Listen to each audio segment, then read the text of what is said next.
Hey guys, gals, and music pals. I am coming to you on day 5 of y'all being home. Yeah, it's Friday. I know that. And it's beautiful outside. I actually have my iPad that I'm filming on the rack that holds my plants. I got a sprout in my seeds that I started last week, so I'm really, really excited. I hope everybody's had a good week. I hope you've been working hard on your e-learning, staying healthy, staying safe. And today we're going to do our last story of the week, which is about Mr. Ludwig von Beethoven. And you will definitely recognize this piece of music for sure.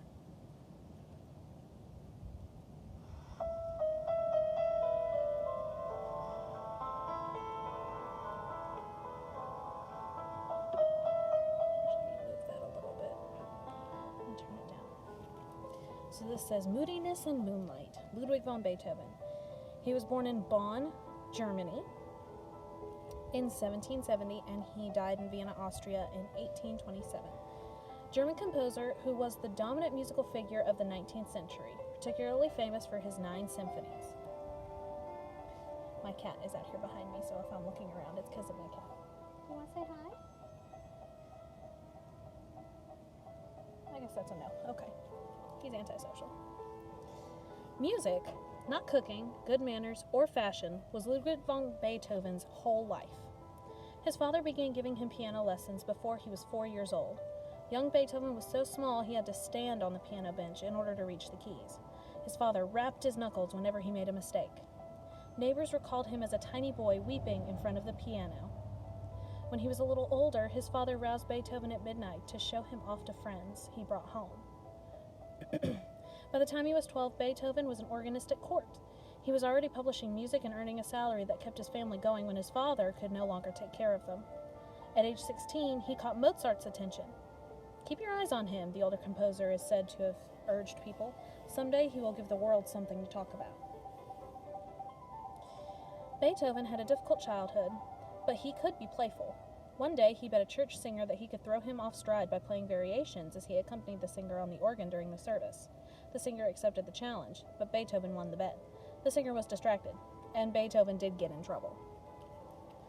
Eventually, he became known as the greatest pianist of his time.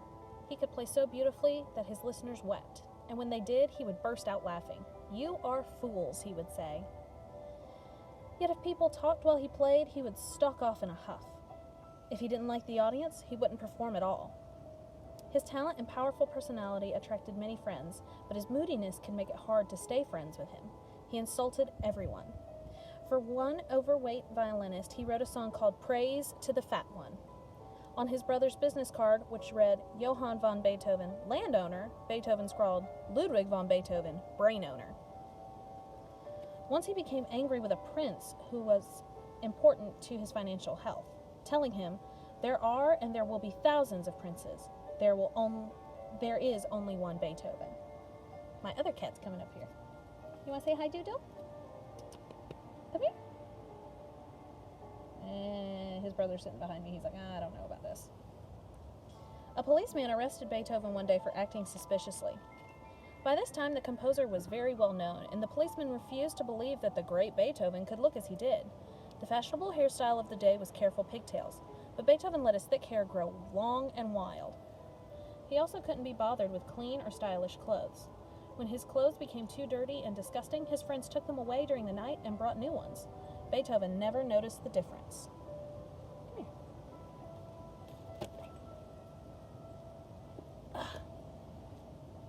This is Newt Scamander. He's going to help us finish the story. Maybe. Even Beethoven admitted that he was not physically attractive. "I cannot love what is not beautiful, or I should be loving myself." He was short, with a huge head and hairy hands. His face was scarred from smallpox, and he had sad, nearsighted eyes.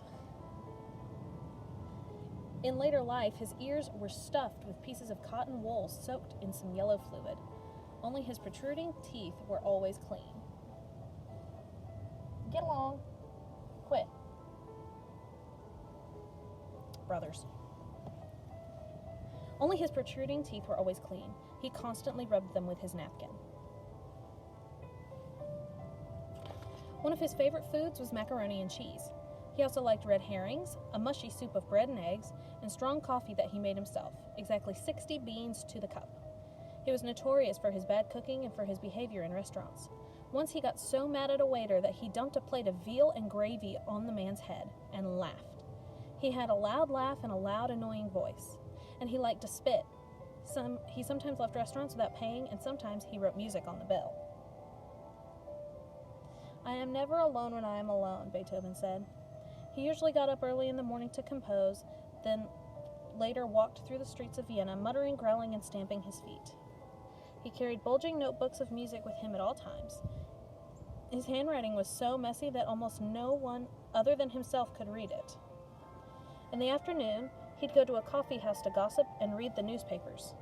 Sometimes he worked all night by moonlight, going without food or sleep. More to keep awake than to get clean, he would pour pitchers of water over his head, which annoyed his downstairs neighbors when the water flooded the floor and leaked through their ceiling. When a group of boys peeked in his ground floor window one time, they saw him working in his underpants.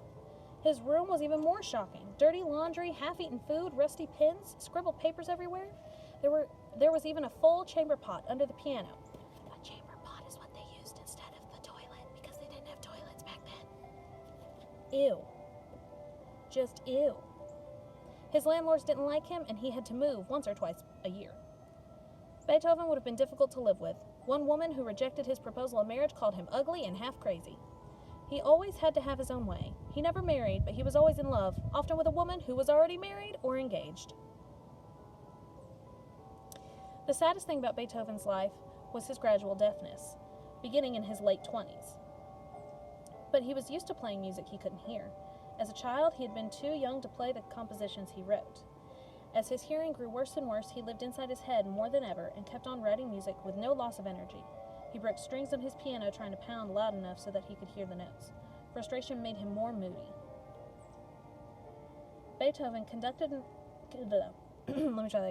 conducting an orchestra was a sight to see. He would leap into the air during the loud parts, waving his arms toward the skies, sometimes shouting without being aware of it. Then he would crouch low during the quieter parts, almost creeping under the music stand. Audiences loved his music. In his last public performance, he began to cry when someone turned him around to make him aware of the roaring applause that he couldn't hear. He died of liver failure at the age of 57.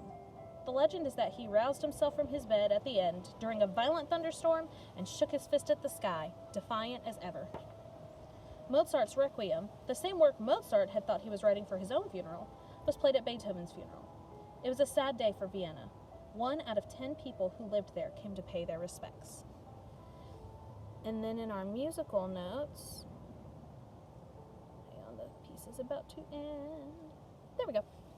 In our musical notes, possibly the most famous notes of all time are the first 4 notes of Beethoven's Fifth Symphony. Symphony. Sorry. 3 short beats followed by 1 long beat. Some people think they represent the knocking of fate at one's door. If you recognize bum bum bum bum, that's by Beethoven. The last movement of Beethoven's Ninth Symphony is choral music set to Schiller's poem Ode to Joy. That's joyful, joyful, we adore thee. You probably recognize the tune because it's another thing that's been used all over the place. Excuse me. The music has inspired people ever since it was written. It was played, for example, during the Chinese student protest in 1989 and when Germany's Berlin Wall came down in 1990. Beethoven dedicated the famous Moonlight Sonata to 18-year-old Countess Giulietta Guicciardi. He was in love with her, but he was also in a tight spot. He needed to take back another dedication he had made to her and give it to someone else. The famous piano piece called For Elise, which is what we were listening to, may actually have been meant as for Therese, a pupil who ended up refusing Beethoven's proposal of marriage. So, next week we will start with Frédéric Chopin, and we will keep going. I hope everybody's working really hard on their e-learning. I can't talk today, guys. I hope you get a chance to get outside, get some sunshine. It's beautiful out. It's a little hot, actually. And I hope everyone is staying safe and just know that we miss you. We miss being at school with you guys, and we, as your teachers, cannot wait to see you. And I cannot wait to see my kids in my classroom again soon. So, until next week,